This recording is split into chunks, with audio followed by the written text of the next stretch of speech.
1000 രൂപയുടെ 18 മാസ തവണകളും സ്കീം 2-ൽ 2000 രൂപയുടെ 15 മാസ തവണകളുമാണുള്ളത്. ഓരോ മാസവും നറുക്കെടുപ്പ്. വിജയികൾ തുടർന്ന് പണമടയ്ക്കേണ്ടതില്ല. Anupama gold gallery, golden diamond, Edavanna, Thiruvali, Othayi.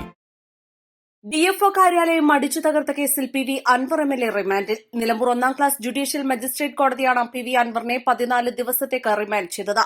അർദ്ധരാത്രിയോടെ മജിസ്ട്രേറ്റിന് മുൻപിൽ ഹാജരാക്കിയ എം.എൽ.എയെ പുലർച്ചെ 2:30-യോടെ തവനൂർ സെൻട്രൽ ജയിൽ അടച്ചു. എടവണ്ണ ഒതായിലെ വീട്ടിലേക്ക് നിലമ്പൂർ ഡിവൈഎസ്പി ആർ ബാലചന്ദ്രന്റെ നേതൃത്വത്തിൽ രാത്രി വൻ സന്നാഹത്തോടെ എത്തിയ പോലീസ് സംഘമാണ് അൻവറിനെ അറസ്റ്റ് ചെയ്തത്. കരുളായി പൂച്ചപ്പാറ പ്രാഗ്ധന ഗോത്രവർഗ വിഭാഗത്തിലെ ആദിവാസി യുവാവ് മണി കാട്ടാനാക്രമണത്തിൽ കൊല്ലപ്പെട്ടതിനെ തുടർന്ന് നിലമ്പൂർ നോർത്ത് വനം ഡിവിഷൻ ഓഫീസ് തകർത്ത കേസുമായി ബന്ധപ്പെട്ടാണ് അറസ്റ്റ്. പി.വി. അൻവർ എം.എൽ.എയെ 1-ാം പ്രതിയാക്കിയാണ് നിലമ്പൂർ പോലീസ് കേസെടുത്തത്. പൊതുമുതൽ നശിപ്പിക്കൽ, കൃത്യനിർവഹണം തടസ്സപ്പെടുത്തൽ, പോലീസുകാരെ മർദ്ദിക്കൽ തുടങ്ങിയ ജാമ്യമില്ലാ വകുപ്പുകളാണ് എം.എൽ.എ. ഉൾപ്പെടെയുള്ളവർക്കെതിരെ ചുമത്തിയിട്ടുള്ളത്. നിലമ്പൂർ ഡിവൈഎസ്പി അടക്കം 3 ഡിവൈഎസ്പിമാർ ഉൾപ്പെടെ വൻ പോലീസ് സന്നാഹമാണ് ഇന്നലെ രാത്രി 8 മണിയോടെ എം.എൽ.എയുടെ ഒതായിലെ വീട് വളഞ്ഞ് അറസ്റ്റ് രേഖപ്പെടുത്താനെത്തിയത്. അറസ്റ്റിന് പിന്നിൽ മുഖ്യമന്ത്രി Pinarayi Vijayan, political secretary P. Sasi, ADGP MR. Ajith Kumar എന്നിവരാണെന്ന് അറസ്റ്റിന് ശേഷം പി.വി. അൻവർ എം.എൽ.എ. പ്രതികരിച്ചു. ആരെ കൊല്ലണം, ആരെ അറസ്റ്റ് ചെയ്യണമെന്ന് തീരുമാനിക്കുന്നത് പിണറായി വിജയനാണ്. നരേന്ദ്രമോദിയേക്കാൾ വലിയ ഭരണഭീകരതയാണ് പിണറായി വിജയൻ നടപ്പാക്കുന്നത്. ആർഎസ്എസിനെ തൃപ്തിപ്പെടുത്താനാണ് പിണറായി വിജയൻ മുസ്ലിം വിരുദ്ധത കാണിക്കുന്നത്.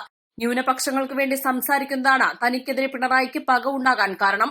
മലയോര മേഖലയിലെ ക്രൈസ്തവ വിഭാഗത്തിലെ ജനങ്ങൾക്ക് വേണ്ടിയാണ് വനനിയമ ഭേദഗതിക്കെതിരെ സമരം നടത്തുന്നത്. ഇതിന്റെ പേരിൽ ജയിലിൽ പോകാൻ മടിയില്ല. കാട്ടാനകൾ മനുഷ്യരെ കൊല്ലുമ്പോൾ ഉണ്ടാക്കുന്ന സ്വാഭാവിക പ്രതികരണമാണ് പ്രവർത്തകരുടെ ഭാഗത്തുനിന്നും നിലമ്പൂർ നോർത്ത് ഡിവിഷൻ ഓഫീസിൽ ഇന്നലെ ഉണ്ടായത്. ദാവൂദ് ഇബ്രാഹിം, വീരപ്പൻ എന്നിവരെ അറസ്റ്റ് ചെയ്തതുപോലെ വീട് വളഞ്ഞ് പോലീസ് തന്നെ അറസ്റ്റ് ചെയ്തത് ഭീകരത സൃഷ്ടിക്കാൻ ലക്ഷ്യമിട്ടാണ്. പുറത്തിറങ്ങിയാൽ ജനങ്ങൾക്കായുള്ള പോരാട്ടം തുടരുമെന്നും പി.വി. അൻവർ എം.എൽ.എ. പറഞ്ഞു. ഒതായിലെ വീട്ടിലും നിലമ്പൂർ ജില്ലാശുപത്രിയിലും മജിസ്ട്രേറ്റിന് മുൻപിൽ ഹാജരാകും മുൻപും പിണറായി വിജയൻ, അജിത് കുമാർ, പി. ശശി എന്നിവർക്കെതിരെ അതിരൂക്ഷ ആരോപണങ്ങളാണ് എം.എൽ.എ. നടത്തിയത്. ഒരു എം.എൽ.എക്ക് ഇതാണ് അവസ്ഥയെങ്കിൽ പിണറായി വിജയനെതിരെ പ്രസംഗിക്കുന്നവരുടെ ഗതി എന്താകുമെന്നും അറസ്റ്റിന് മുൻപ് എം.എൽ.എ. പ്രതികരിച്ചു.